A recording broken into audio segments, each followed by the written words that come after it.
เร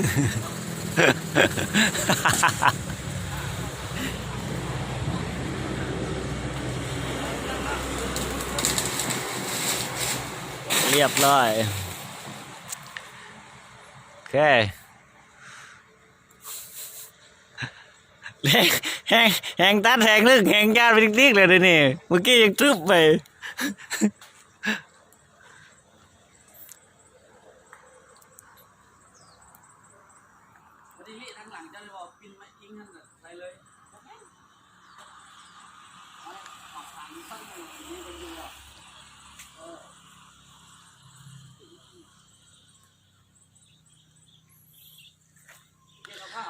ยิ่งสูงยิ่งหนาว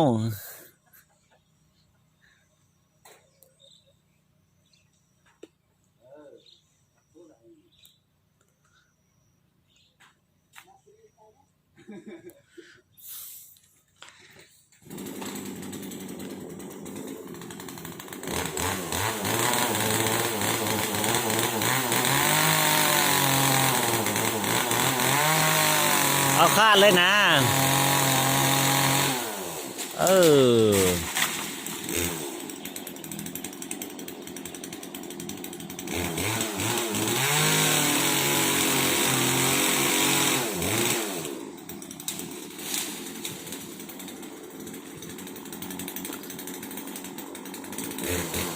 เล่นโดดเทิงกันเลยเล่นงาเทิงกันเลย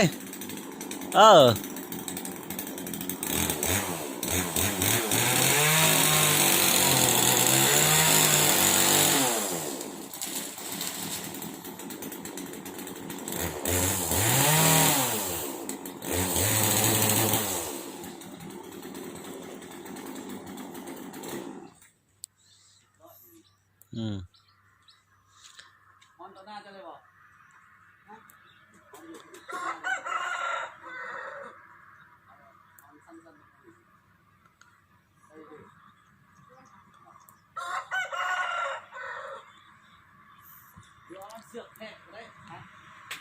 เสือกมาแทกเบิ่งก่อนเสือกเอาเสือกแทกเบิ่งก่อนว่ามันหอดใส่หอด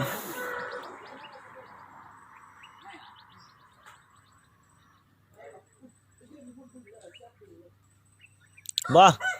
คานแกเสือกอยู่แอลขั้นน่ะแล้วยื้อขึ้นไป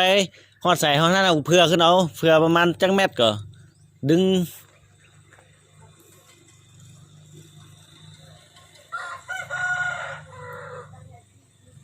ใส่ก็มัดไว้ถึงขั้นแล้วก็